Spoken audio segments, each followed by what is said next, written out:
Post to your profile, share via email, report story. Hey guys, I know I said that the next chapter would involve Christmas and birthdays, but trust me, this chapter will help in the future in another. Also, I had to tone down on the adorableness and cuteness for this chapter. And again, I do not own Boku no Hero Academia, its characters, or its locations. They are all owned by Kohei Horikoshi, Jump Comics, and Funimation. It was a beautiful Wednesday afternoon in the month of November at UA. Hi and Class 1A were gathering their things for the end of the day. As they were preparing to see the little bundle of joy that called them Mama and Papa, Uraraka and Midoriya were both wondering about what they should serve Eri for dinner that night. They had put out some ground beef the night before in the fridge, so that left how to include vegetables and how to create it in a way that would surprise her.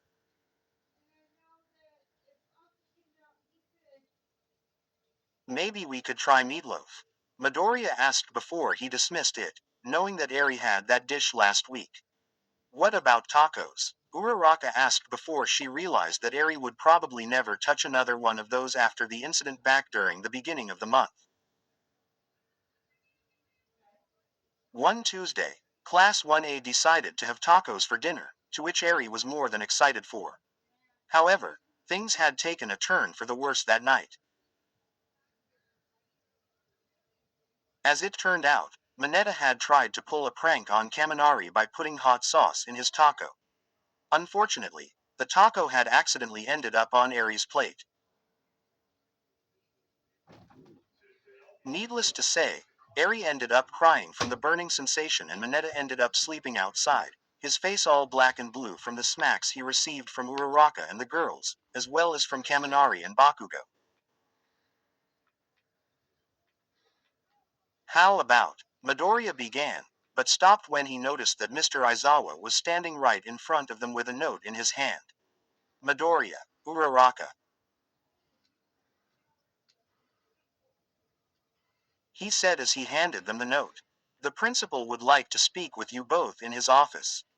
Midoriya and Uraraka looked at each other in surprise. Neither one of them had done anything wrong in the past few months, unless you counted Midoriya and Bakugo's second fight before they began their internships in Med-Eri. As they made their way to the principal's office, they began to wonder the worst. You don't think something bad happened to Eri, do you? Uraraka asked as they neared the principal's office. No, Midoriya said simply. If something had happened to her, Mr. Aizawa would have told us himself. After a few minutes, the two students arrived outside the principal's office. Taking a deep breath, both entered to find the little talking animal standing in front of them.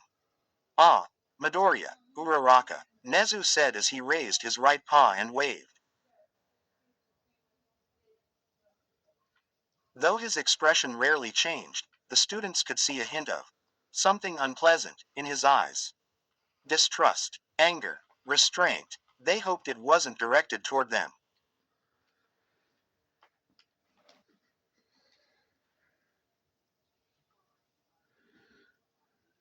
How nice of you to join us. Us. Both students thought as they glanced around. Who else is? Their thoughts were soon answered when they saw two people to their left. One was a large, burly man in his 40s with bulging muscles that were shown through his business suit. He had a scar over his right eye, had a tattoo of a dragon's head on the other side of his face, and wore an expression of utmost anger on his face. It was enough to have both Midoriya and Uraraka shaking from sheer intimidation. The other was a man in his 60s, bound in a wheelchair. He had wispy white hair and a somewhat athletic frame for someone his age. Even though his skin was wrinkled, Uraraka and Midoriya could still make out the various tattoos on his arms. They also noticed that the pinky on his right hand was much smaller than the other fingers, as though it was crudely cut off. Yakuza. They both thought. Promoted stories. You'll also like. Quirkless Police O Complete 75.7K 1.7K. This was my first fanfic. It's shitty. Be careful. Izuku Midoriya, quirkless police officer. After his interaction with All Might, he gave up on being a hero. He decide. BNHA asterisk boyfriend scenarios asterisk PT 2147K 2.6K4. All you newcomers, here's part 1. For the rest of you, let's go. Unlikely pairing 36.2K1K2. Heroes with opposite personalities find that they're more similar than they think. Through their history, they discover a love and trust for each other which no one. Marikai Aizawa and Eri X Girl. Reader fanfic 143K 4.8K completed. Virtual. An underground pro hero with a quirk similar to that of telepathy but can transmit a whole scenario into someone's mind. Through the years, she's only.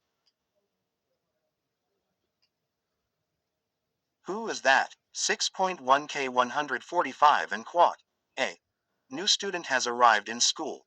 She seems familiar to most of the students, especially one. And quad. There will be ships in this fanfic.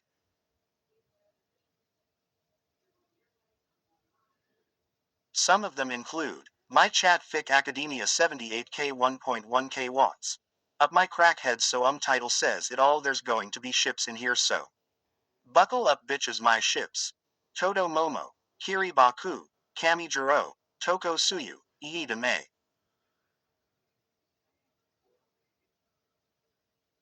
You must be Izuku Midoriya and Ochako Uraraka.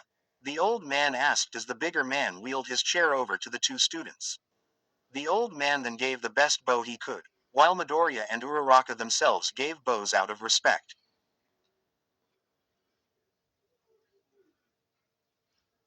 My name is Shinobu Noshimuri. This is my escort, Reiki Watanabe. He added as he gestured to the man behind him. Watanabe only grunted in response. Perhaps, Noshimuri continued, it would be best if we could all have a seat. At this, the five of them made their way into the conference room next door. Once inside, Noshimuri and Watanabe sat on one end of the table while Midoriya and Uraraka sat on the other. Nezu sat within the middle between them. Now then, Noshimuri began, you are probably wondering why I wished to speak with you two. Uraraka and Midoriya only nodded in response.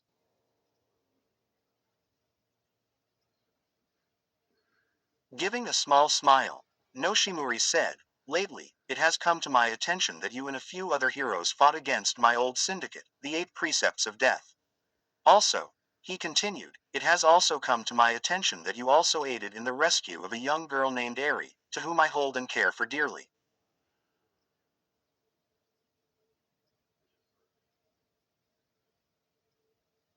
Forgive me, Mr. Noshimuri, Midoriya said upon hearing his daughter's name, but how exactly do you know all of this?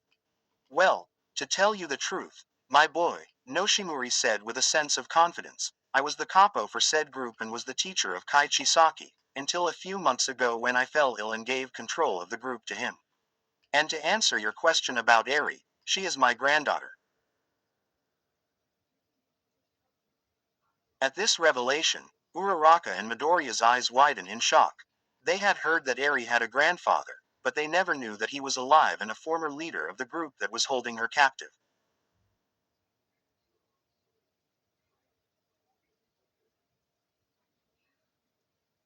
When I got out of the hospital, Noshimuri said, not noticing the change in the teens' faces, I had heard about what Chisaki had done to both the organization and to my little Eri. Needless to say, I was shocked and appalled by the details. So it's safe to say that I showed no remorse when I saw on the news that they found his burned remains. A perfect example of justice being served, if I do say so myself.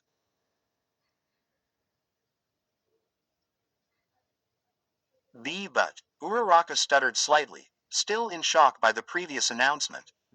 What does this have to do with Deku and I? Ah, yes, Noshimori said as he made a hand motion toward Watanabe, who picked up two black briefcases and placed them on the table.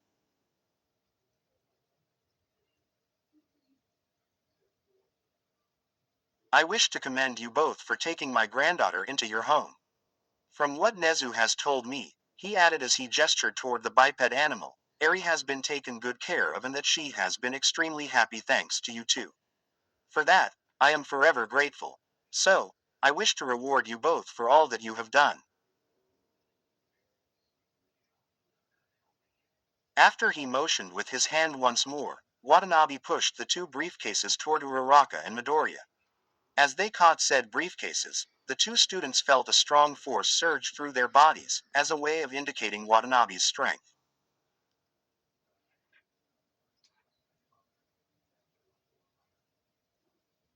When they opened the briefcases, Midoriya and Uraraka's eyes widened in shock. Both cases were stuffed with cash. Chuckling at their amazement, Noshimori said, consider what's in those briefcases compensation for any expenses you may have lost from raising Eri, plus a little extra to show my appreciation for what you've done. All in all, each briefcase contains 120 million yen. Uraraka and Midoriya couldn't believe what they were seeing. 120 million yen was being given to them for taking care of Eri.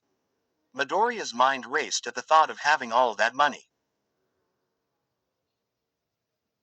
He could pay off an outstanding student payments. He could give some to his mother as a way of saying thanks for raising him all those years when he was quirkless and had nearly lost hope of ever becoming a superhero. He could pay for Eri's tuition. She could go to the best public colleges in all of Japan. Uraraka mind was going through a similar process. Not only could this be good for both them and Eri, but she could give a majority of this money to her parents. It was always her goal to become a hero and earn enough money to give her parents the life they deserved. The money in front of her could be used to kickstart that goal. So, she said as she glanced away to look at Noshimori, this is all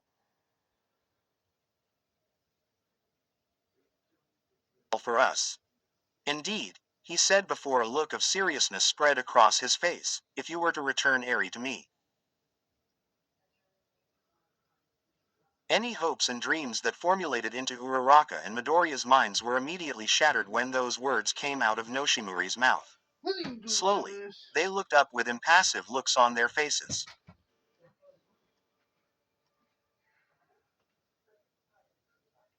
Give, Eri, back to you. Midoriya asked slowly. Indeed, Noshimori said with a nod.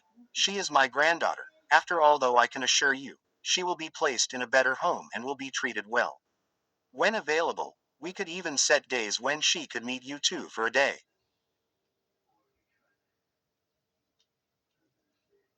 Uraraka and Midoriya looked down at the money, still untouched.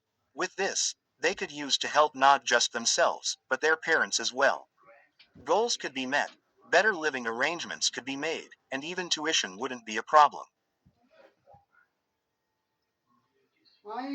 But it would mean having to give up perhaps the most precious thing in their lives. Eri was a child who suffered so much at a young age, and yet who always had a smile on her face whenever she made someone happy. She was selfless, caring, obedient, and was willing to help in any way she could. And then, there was the promise they made to her months ago. It's okay, Eri, we're here. You just had a bad dream, that's all. But it seems so real. Believe us, Eri, we will never leave you, not in a million years. As the two looked at each other, they both knew their answer. We're sorry, Mr. Noshimori. Midoriya said as he and Uraraka closed their cases and pushed them toward the old man, but we cannot accept these terms. If the problem is the money, Noshimori said as Watanabe took the briefcases, then I can surely offer you. The problem isn't about the money. Uraraka interrupted as she and Midoriya rose from their chairs. It's about Eri. We cannot let you take her away from us.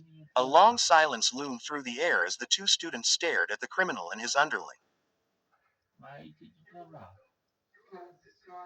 After a while, Noshimori rubbed the bridge of his nose and said, I don't think you two understand what I said to you earlier. Eri is my granddaughter. I am her only living relative. Legally, she belongs with me. Oh, believe us, we understood. Midoriya said, uncharacteristically dark and looming. We know she's your granddaughter and we know she legally belongs with you. His expression turned darker, somehow. But do you honestly think we would give her up to you, a known head of the Yakuza gang of villains? A man who turned his own flesh and blood over to a bunch of criminals so that they could do experiments on her. Uraraka stated, her glare as dark as Midoriya's. A man who knew the monster that he not only took under his wing, but also performed horrid experiment on a little girl. And you expect us to believe that you'll just put her in a safer environment than she was before we took her in? Midoriya asked as he clenched his fists in anger. You'll probably just leave her in the hands of others who just want to experiment on her even more. So if you think we're just going to accept your dirty money and give Eri away, then you don't know us at all. Noshimori's once soft gaze changed into an angry glare. I would be careful with what you say next. He growled deeply. I am not asking you. I am telling you. If you do not give me my granddaughter, I will. That is enough, Nezu said finally as he stood up from his chair and onto the table. I will not tolerate any threats made to my students. And I must agree with Mr. Midoriya and Ms. Uraraka.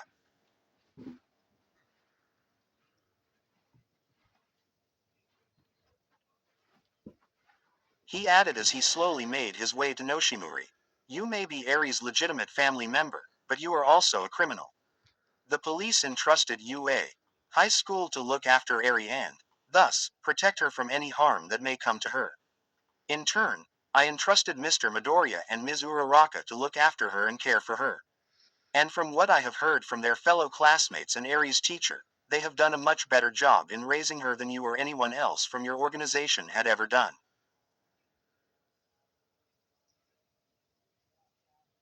Tough talk coming from a flea-infested, walking, talking, rodent freak. Watanabe finally said in a deep, menacing voice. This coming from the human gorilla.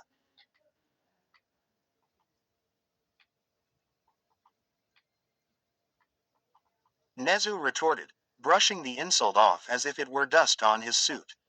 Sure, you could try and have your assistant kill the three of us, Mr. Noshimori, he continued, turning his attention back to the crime lord. But I will remind you that this school houses some of the finest future heroes as well as many pro-heroes who would be more than willing to take you both down in an instant.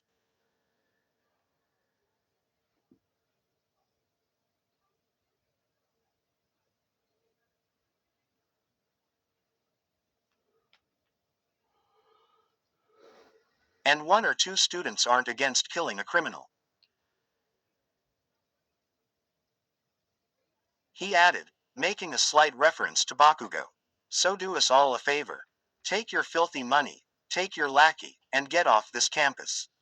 Watanabe gnashed his teeth together, but Noshimori held up a hand to silence him. Without another word, Watanabe placed both briefcases on his back and pushed his boss's wheelchair away from the table. As they reached the door, however, Noshimori shot one last look of hatred toward Midoriya and Uraraka. You'll both regret not taking me up on my offer. He growled through gritted teeth. This isn't over. And with that, the crime boss and his lackey exited the room. A few seconds of silence passed in the room as Midoriya, Uraraka, and Nezu's eyes were still fixated on the door. Soon, though, their expressions soon softened and Midoriya and Uraraka fell back into their seats.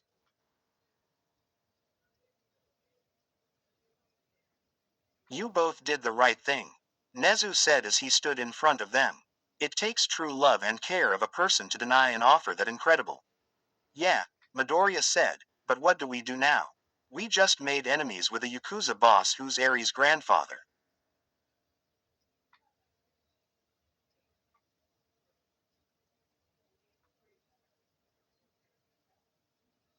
I do have a few suggestions, Nezu said. First, it might be best to have Eri spend some nights in Ms. Uraraka's room from time to time so as to not have her sleeping quarters be routine. Second, it would best to not let Eri go off campus for the rest of the month, lest someone tries to abduct her. Perhaps let her have playdates with that Satsuki girl at your dormitory. Finally, it would be best not to tell Eri about what was discussed here today. She is still recovering from her experience and we would not want any wounds to open up if all of those seem reasonable. You are both dismissed and may head back to your dormitory. Midoriya and Uraraka nodded. Those did seem like fair suggestions. With that, they packed up their belongings and made their way out of the room. I meant what I said earlier, Nezu said as the students reached the door. About the fact that you two are raising Eri better than that dreadful organization. Even though it may be a while until Eri fully heals mentally, she seems to enjoy her life thanks to you two and the rest of Class 1A. Midoriya and Uraraka both smiled at the principal for his kind words. And with that, they exited the room. I just hope they remember that Eri's stay is only temporary. Nezu thought sadly as he watched them leave. Neither Midoriya nor Uraraka spoke another word about the incident until they got to the 1A dormitory. We should probably tell the others about this so that they can be aware as well, Move the kid, get out the way. Midoriya said. Agreed, Uraraka responded. But we should wait until after we put Eri to bed.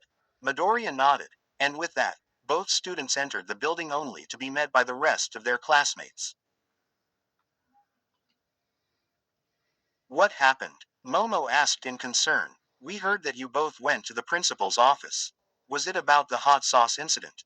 Mineta asked nervously. Did it have something to do with your grades? Iida asked with annoyance. I know you like spending time with Eri, but if you both wish to become heroes, your grades must come first.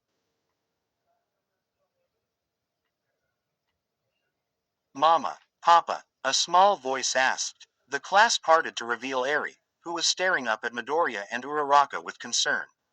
What's wrong? Both students smiled softly as Uraraka placed her hand on Eri's head.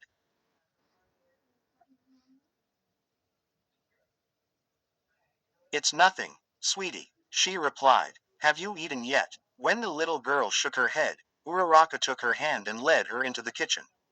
Midoriya started to follow, but not before turning to his fellow classmates with a look of seriousness on his face. Uraraka and I will explain everything later, he said quietly so as to not let Eri hear him. We're asking that you all wait until Eri has been put to bed. And with that, he took his leave. The rest of the evening continued without any incidents. After dinner, Uraraka asked Eri if she would like to spend a few nights in her room, as a nice change of pace. Eri was more than happy to sleep in Uraraka's room from time to time, whispering to her that there was so much All Might memorabilia a person could intake or see.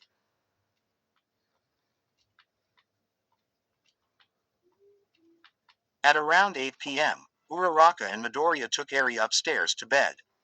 After tucking her in, they each gave her a good night kiss before they closed the door. After the easy part of the evening was done, they made their way down the stairs until they reached the living room, where they found the rest of Class 1A staring back at them. So, Bakugo said in an annoyed tone, are you gonna tell us what happened or not? And with that, Midoriya and Uraraka told them everything, but in a quiet tone so as to not wake up Eri. About Noshimori and that he was Eri's grandfather, How he offered them 120 million yen each in exchange for Eri, how they rejected his offer, and how he threatened them before he left. As they finished their story, they glanced around to see mixed reactions. Iida, Shoto, and a few others were shaking their heads in either shock or disgust. Momo, Mina, Aoyama, Tsuyu, and others had a hand over their mouths in shock. Mineta and a few just stood there with blank expressions on their faces. Bakugo and Kirishima, on the other hand, were clenching their fists in anger. Goddamn bastard, Bakugo said with a snarl. Thinking that a little kid could be easily bought. You should have slammed his face into a wall, Deku. He added as he directed his glare at Midoriya. We didn't want things to get out of hand, Kachan. Midoriya said calmly. Besides, if we did attack Noshimori, we would be proving that we're no better than him. Bakugo only replied with a scoff. Though I will agree with the principal, Iida said as he placed a hand on Midoriya and Uraraka's shoulders. You both did the right thing about not accepting that money. At this, the rest of the class nodded in agreement. So what do we do now about Eri? Mina asked with concern. Nezu told us that it would be best to keep an eye on Eri and her surroundings for the time being. Uraraka said. He also said to not let her off campus for the rest of the month. If she wants to spend time with friends like Satsuki, then they can hang out here.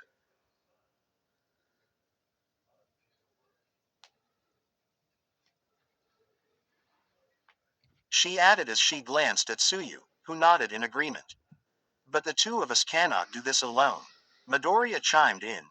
We need all of you to help out in any way you can.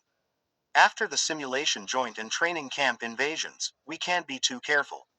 Noshimori has powerful connections in the underworld. Heck, Overhaul had connections with the League of Villains. We have to be on guard. All the other students nodded in agreement. By angering the former head of the organization that held Eri captive, they had just made a whole new list of enemies. Now then, Iida said after a while, I'm sure the two of you are exhausted after what happened. I would thus suggest that you both head up to bed. Midoriya and Uraraka both nodded. It had indeed been a rough day for them. Silently, they made their way upstairs. When they made it to the second floor, Midoriya turned to Uraraka. Hey Uraraka, he said, mind if I accompany you to your room? It was then that Uraraka's face turned a bright shade of pink. Noticing what she may have interpreted from what he said, Midoriya's face turned an equal shade as he waved his hands back and forth nervously. IIIJJ just wanted TTT to check on Eri, that's all. He stammered. At this explanation, Uraraka calmed down. With a nod, they both made their way up the stairs.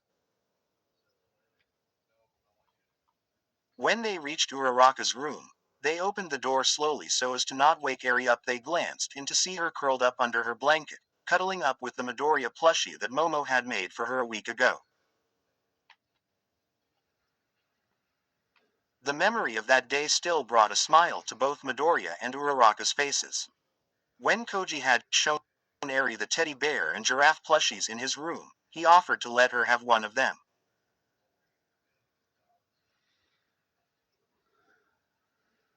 When she kindly refused, Momo offered to make one for her of her choosing. After thinking for a while, Eri asked if she could make a plushie of Midoriya, which was followed by a collection of s from the girls. Midoriya, at that time, didn't know whether to blush in embarrassment or cry tears of joy. Midoriya and Uraraka couldn't help but smile. They may have made a new enemy in Shinobu Noshimori, but that would be an issue for another time. Right now, Eri was safe and happy with her life and with people who loved and cared for her. As they continued to watch Eri smile in her sleep, they remembered another reason why they turned down Noshimori's offer. She may have been worth only 240 million yen to him, but to Midoriya and Uraraka, she was priceless. And with that, offers and threats comes to an end. Thanks for reading this chapter. Again, this will help as an explanation in a future chapter. Hope you all enjoyed it. I promise that the next chapter will be the Christmas and birthday chapter.